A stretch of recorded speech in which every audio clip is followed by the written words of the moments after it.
Hello everyone, welcome back to the video.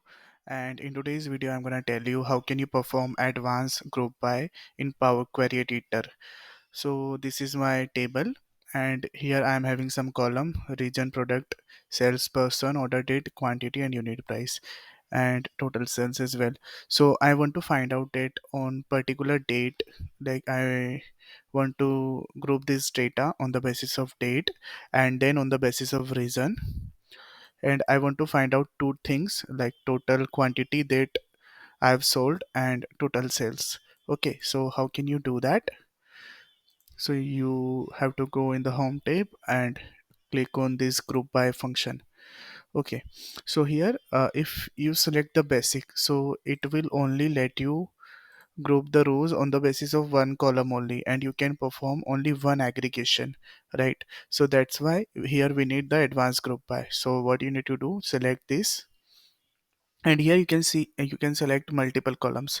So for grouping, I want to group on the basis of order date and region, so I will select order date and add grouping region. I can select multiple grouping column here, and I want to find out the total sales, so I will name it total sales, and I can also add multiple aggregation here.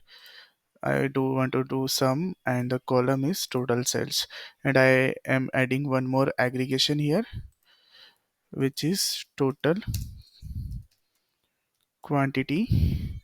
Again, I want to perform sum on the quantity column. Okay, now I want to add one more aggregation for total orders. So let's name it as total orders, and here of course I want to count the rows because each row represents one order, and count rows of the table.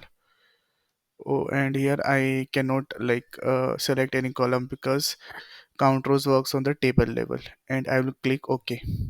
So here you can see it is my grouped table, summarized table on particular or date in particular region. I am having sales, total quantity, and total orders. So yeah, this is all about this video. Thank you for your time.